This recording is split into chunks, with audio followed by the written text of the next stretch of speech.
അത് ഈ പിന്നെ പാലം കഴിഞ്ഞ് ഒരു വളം കഴിഞ്ഞ അടുത്ത വളവ് ഇല്ല, കുറച്ച് വളരെ കുറച്ച്.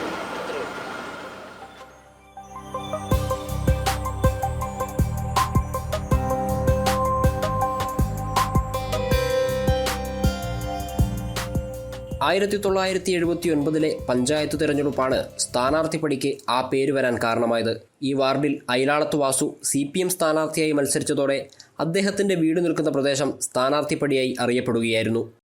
ഈ സ്ഥലം എന്ന് പറഞ്ഞാൽ ചെറുകാവ് പഞ്ചായത്ത് വായർ പഞ്ചായത്തും ഒരുമിച്ചായിരുന്നു, ഒരു പഞ്ചായത്തായിരുന്നു. അതിങ്ങനെ 1978-79 കാലഘട്ടത്തിൽ അത് 2 പഞ്ചായത്തായി മാറി. അപ്പോൾ ഈ പഞ്ചായത്തിൽ വയർ പഞ്ചായത്തിൽ ആദ്യമായിട്ടായി സ്ഥാനാർത്ഥി വാസുമാഷ് ആയിരുന്നു. കക്കോവ് കോട്ടുപ്പാടം AMLP സ്കൂളിലെ അധ്യാപകനായിരുന്നു അയിലാളത്ത് വാസു. സുഹൃത്തും സഹപാഠിയുമായിരുന്ന CPIയിലെ KM രാമദാസ് ആയിരുന്നു എതിർ സ്ഥാനാർത്ഥി. മാഷ് ജയിച്ചു. പക്ഷേ സ്ഥലപ്പേര് സ്ഥാനാർത്ഥിപ്പടിയായി തന്നെ തുടർന്നു. പ്രായം 89 കഴിഞ്ഞെങ്കിലും വാസുമാഷിന് ഇന്നും എല്ലാം നന്നായി ഓർമ്മയുണ്ട്.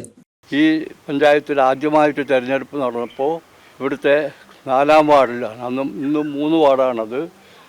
അന്ന് 4-ാം വാർഡ് എന്നാണ് പറയുക. ഈ 4-ാം വാർഡ് കാരാടിൻ്റെ പ്രതിനിധിയായിട്ട് മത്സരിച്ചിരുന്നത് ഞാനായിരുന്നു, സ്ഥാനാർത്ഥിയായി മത്സരിച്ചിരുന്നത്. ആ സ്ഥാനാർത്ഥിയായി മത്സരിച്ചിരുന്ന അവസരത്തിൽ ഇവിടെ ഈ വീട്ടിലായിരുന്നു ഞാൻ. എൻ്റെ വീട് ഇവിടെ അടുത്താണ്. അപ്പോൾ യാത്രക്കാരിങ്ങനെ പറയാൻ പുറപ്പെട്ടു, സ്ഥാനാർത്ഥിയായ വാസുവാസുള്ള വീടിൻ്റെ അടുത്തുള്ള ബസ് സ്റ്റോപ്പായതുകൊണ്ട് അതിന് സ്ഥാനാർത്ഥിപ്പടി എന്ന പേര് കൊടുത്തു. ഒന്നും പറയാതെ തന്നെ എല്ലാ ആൾക്കാരും പറയാൻ തുടങ്ങി ഇങ്ങനെ സ്ഥാനാർത്ഥിപ്പടി എന്ന്. സ്ഥാനാർത്ഥിയായി മത്സരിച്ച് വിജയിച്ചെങ്കിലും പിന്നീട് ആൾക്കാർ പറയാൻ തുടങ്ങിയത് സ്ഥാനാർത്ഥിപ്പടി എന്ന പേര്, മെമ്പർ പടി എന്നല്ല.